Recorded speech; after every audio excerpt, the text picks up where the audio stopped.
आज का हमारा अध्ययन का विषय है महाराणा सांगा, जिनका समय था 1509 से 1527 ईस्वी। महाराणा सांगा की ऐतिहासिक पृष्ठभूमि में उनके पिता महाराणा रायमल अपने पिता कुंभा की हत्या के बाद पितृहंता भाई उदय सिंह को हटाकर मेवाड़ के शासक बने थे। महाराणा रायमल ने कुल 11 शादियां की थी, जिससे उनके 13 पुत्र और 2 पुत्रियां हुई थी। पृथ्वीराज ज्येष्ठ पुत्र था, जयमल दूसरा और सांगा तीसरा पुत्र थे। पृथ्वीराज और राणा सांगा सगे भाई थे। रायमल अपने जीवन काल में अपना उत्तराधिकारी निश्चित नहीं कर पाए थे, जिससे उसके महत्वाकांक्षी पुत्रों और चचेरे भाई एक दूसरे के प्रति वैमनस्य रखने लगे। रायमल ने कुंभलगढ़ की शासन व्यवस्था पृथ्वीराज को सौंपकर इस वैमनस्य में और वृद्धि कर दी। सांगा रायमल का तीसरा पुत्र होते हुए भी मेवाड़ की गद्दी पर बैठने का स्वप्न देख रहा था, लेकिन रायमल के ज्येष्ठ पुत्र पृथ्वीराज और जयमल का दावा बहुत मजबूत था। रायमल का चाचा सारंगदेव भी मेवाड़ की गद्दी का उम्मीदवार था। कुंभा के भाई खेमकरण का पुत्र सूरजमल तो रायमल को भी मेवाड़ का शासक स्वीकार करना आपत्तिजनक समझता था। ऐसी स्थिति में सांगा को सिंहासन प्राप्त होना दूर की कल्पना थी। रायमल के उत्तराधिकार के प्रश्न को लेकर इन सभी उम्मीदवारों में रायमल के जीवन काल में ही तनाव उत्पन्न हो गया था। डॉक्टर ओझा और हरविला शारदा ने एक जनश्रुति को स्वीकार करते हुए लिखा है कि एक दिन पृथ्वीराज, जयमल और सांगा अपने चाचा सारंगदेव के साथ ज्योतिषी के यहाँ पहुँचे और अपना भविष्यफल जानना चाहा। ज्योतिषी ने जनपत्रियों के आधार पर सांगा का राज्य योग प्रबल बताया। महत्वाकांक्षी पृथ्वीराज इस भविष्यवाणी को सहन नहीं कर सका और आवेश में आकर अपनी तलवार से उसने सांगा पर आक्रमण कर दिया। सांगा तो बच गया, किंतु तलवार की हूल से उसकी एक आंख चली गई। इस पर सारंगदेव ने बीच में आके दोनों को समझाया और उसने सांगा की आंख का इलाज भी करवाया, किंतु सांगा की आंख हमेशा के लिए चली गई। सारंगदेव ने तीनों भाइयों में मेल कराने का प्रयास भी किया और कहा कि ज्योतिषी के कथन पर विश्वास कर आपस में मन मुटाव करना अच्छा नहीं है। इससे तो अच्छा है कि भीमल गांव की चारण जाति की पुजारिन से, जो कि चमत्कारिक है, अपना भविष्य जान ले। अतः तीनों भाई सारंगदेव के साथ भीमल गांव की उस पुजारिन के पास पहुंचे। पुजारिन उस समय कहीं गई हुई थी, अतः सभी वहां बैठकर उसका इंतजार करने लगे। जब पुजारिन आई तो सभी ने उससे अपना भविष्य जानने की इच्छा प्रकट की। पुजारिन ने भी ज्योतिषी की भविष्यवाणी का समर्थन किया। इसको सुनते ही तीनों में वही युद्ध आरंभ हो गया।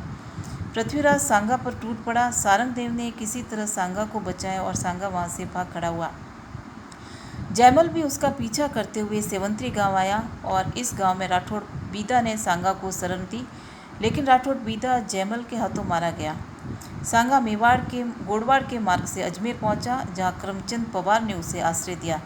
इस प्रकार सांगा कई दिनों तक अज्ञातवास में रहे। हालांकि इस संपूर्ण प्रकरण में कितना ऐतिहासिक सत्य है, यह कहना बड़ा मुश्किल है, किंतु इस संपूर्ण कथानक में सांगा की महत्वाकांक्षा एवं उसकी पूर्ति के लिए सतर्कता स्पष्ट होती है। सांगा का राज्यारोहण। जब सांगा अज्ञातवास में था, तब उसे मेवाड़ की गद्दी प्राप्त होना असंभव दिखाई दे रहा था, किंतु बाद में धीरे धीरे परिस्थितियां उसके अनुकूल होती गई। जयमल टोडा के शासक राव सुल्तान के हाथों मारा गया और सिरोही से लौटते समय अपने बहनोई द्वारा दिए गए विषयुक्त लड्डू खाने से पृथ्वीराज की भी मृत्यु हो गई। अपनी मृत्यु से पूर्व पृथ्वीराज ने सारंगदेव की हत्या कर दी थी, और बचा हुआ सूरजमल भी नए राज्य की स्थापना की तलाश में मेवाड़ से कांठल की ओर चला गया। अतः इस प्रकार अब सांगा के विरोधियों की समाप्ति हो चुकी थी और राणा रायमल के लिए सांगा को उत्तराधिकारी घोषित करने के अलावा अन्य कोई विकल्प नहीं रह गया था। ऐसी स्थिति में करमचंद पवार ने राणा रायमल को सांगा के बारे में सूचना भिजवाई। राणा रायमल ने तत्काल सांगा को चित्तौड़ बुला भेजा और उसे महाराजकुमार का पद दिया। संभवतः जब रायमल मृत्युशैया पर थे, तभी सांगा को अजमेर से बुला लिया था। अतः रायमल की मृत्यु के बाद सांगा महाराणा संग्राम सिंह के नाम से मेवाड़ की गद्दी पर बैठे। सांगा के राज्याभिषेक की तिथि के बारे में विद्वानों में कुछ मतभेद थे। डॉक्टर ओझा के अनुसार वह 24 मई 1509 ईस्वी को सिंहासन पर बैठे, जबकि कुछ अन्य विद्वान यह तिथि 5 मई 1509 बताते हैं। हालांकि तिथि जो भी रही हो, इसमें कोई संदेह नहीं है कि सांगा का शासनकाल न केवल मेवाड़ के इतिहास में अपितु उत्तरी भारत के इतिहास में एक महत्वपूर्ण अध्याय रहा है। इसलिए 16वीं शताब्दी के सभी इतिहासकारों ने उनका उल्लेख किया है। अब सांगा की प्रारंभिक कठिनाइयाँ। सांगा हालांकि मेवाड़ के शासक तो बन गए, किंतु उन्होंने अनुभव कर लिया कि उनका राज्य चारों ओर से शत्रुओं से घिरा हुआ है। दिल्ली पर इस समय सिकंदर लोदी का शासन था। यद्यपि उसका अधिकांश समय विद्रोही अफगान सरदारों का दमन करने में व्यतीत हुआ, फिर भी उसने बिहार को जीतकर सल्तनत को मजबूत बनाया था। यद्यपि वह ग्वालियर नहीं जीत सका, परंतु उसने धौलपुर, अवंतगढ़, नरवर और चंदेरी पर अधिकार कर सल्तनत की सीमाओं में विस्तार किया। राजस्थान में उसने नागौर के मुस्लिम शासक महमद खां को अपनी अधीनता स्वीकार करने पर विवश कर यहाँ अपना प्रभाव स्थापित करने का प्रयास किया। उसने रणथंभौर जीतने का भी असफल प्रयास किया। उसकी मृत्यु के बाद इब्राहिम लोदी दिल्ली के तख्त पर आसीन हुआ। उसका प्रारंभिक समय तो अपने विरोधियों के दमन करने में बीता, और जब उसने राजस्थान की ओर कदम बढ़ाया तो उसे सांगा के हाथों पराजित होना पड़ा। इब्राहिम लोदी और सांगा के बीच हुए युद्धों का विवरण अगले अध्याय में किया जाएगा। सांगा के राज्यारोहण के समय मालवा में नासिरुद्दीन का शासक था। 1511 ईस्वी में नासिरुद्दीन की मृत्यु के बाद वहाँ उत्तराधिकार संघर्ष शुरू हो गया था। कुछ अमीरों के सहयोग से महमूद खलजी द्वितीय मालवा का सुल्तान बना, किंतु कुछ ही दिनों बाद उसके विरोधी अमीरों गुटों ने उसे वहाँ हटाकर उसके छोटे भाई साहिब खां को सुल्तान बना दिया। चंदेरी के राजपूत मेदिनी राय की सहायता से महमूद खलजी ने पुनः मालवा की सल्तनत हथिया ली। इस पर साहिब खां के सहयोगी अमीरों ने दिल्ली और गुजरात से सहायता प्राप्त की, तो मेदिनी राय ने महाराणा सांगा से सहायता प्राप्त की। इस प्रकार मालवा के सुल्तान अपने अस्तित्व की रक्षा के लिए संघर्षरत थे। गुजरात भी मेवाड़ का सीमावर्ती राज्य था। उस समय गुजरात में महमूद बेगड़ा का शासन था।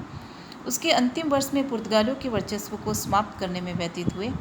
नवंबर 1511 में बेगड़ा की मृत्यु के बाद उसका पुत्र मुजफ्फर शाह द्वितीय गुजरात का शासक बना। उसने मालवा की राजनीति में खुलकर हस्तक्षेप किया और मेदिनी राय के प्रभाव को समाप्त करने में गहरी रुचि ली। परिणाम स्वरूप उसे मेवाड़ के महाराणा सांगा से संघर्ष करना पड़ा। गुजरात के सुल्तानों ने मेवाड़ के क्षेत्रों को अधिकृत करने की अपनी नीति को अभी भी जारी रखा हुआ था। इस प्रकार के अध्ययन से स्पष्ट है कि दिल्ली, मालवा और गुजरात के अलग अलग मुस्लिम राज्यों से सांगों को यद्यपि कोई विशेष भय नहीं था, किंतु फिर भी इन तीनों के संयुक्त होने पर मेवाड़ राज्य को भारी क्षति हो सकती थी।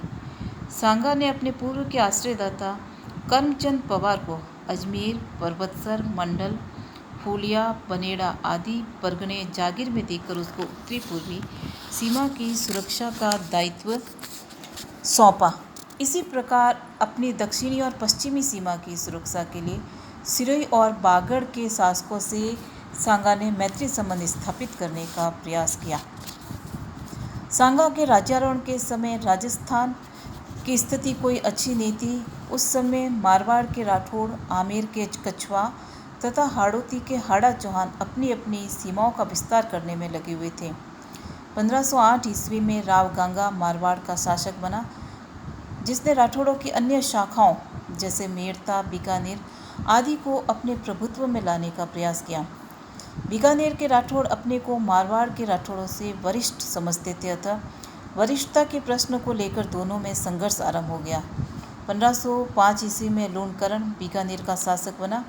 उसने ददरेवा को जीतकर अपने राज्य में मिलाया और अपने विद्रोही सामंतों को शासन की सर्वोपरि सत्ता को मानने के लिए विवश किया। उसने फतेहपुर शेखावाटी के कायम खानी मुसलमानों को परास्त किया तथा भटनेर के राजपूतों का राज्य छीनकर अपने राज्य में मिला लिया। 1510 में पृथ्वीराज आमेर का शासक बना। उसने अपना राज्य अपने 9 पुत्रों में विभाजित कर उन्हें अपने अपने क्षेत्रों की सीमाओं को बढ़ाने के लिए प्रोत्साहित किया। हाड़ौती के शासक को कभी मालवा और कभी मेवाड़ के आक्रमणों तथा राजनीतिक दबाव का निरंतर सामना करना पड़ रहा था। फिर भी वे अपनी शक्ति संगठित करने तथा अपनी सीमाओं का विस्तार करने के लिए प्रयत्नशील है। इस प्रकार राजस्थान के राजपूत शासकों की विस्तारवादी नीति का शिकार मेवाड़ को बनना पड़ा था। महाराणा उदा के शासनकाल में और तत्पश्चात महाराणा रायमल के शासनकाल में मेवाड़ के अधीन बहुत से क्षेत्रों पर पड़ोसी राजपूत राज्यों ने अधिकार कर लिया था और महाराणा रायमल ने उन क्षेत्रों को पुनः हस्तगत करने का कोई प्रयास भी नहीं किया। अतः महाराणा सांगा का प्रथम कार्य मेवाड़ के उन खोए हुए प्रदेशों को पुनः अधिकृत करना था। तत्पश्चात राजस्थान के राजपूत शासकों पर मेवाड़ का प्रभुत्व स्थापित करना था, ताकि इन राजपूत शासकों की ओर से निश्चिंत होकर गुजरात, मालवा और दिल्ली के शासकों की विस्तारवादी नीति पर अंकुश लगा सके। आगे का अध्ययन नेक्स्ट अध्याय में की वीडियो में किया जाएगा।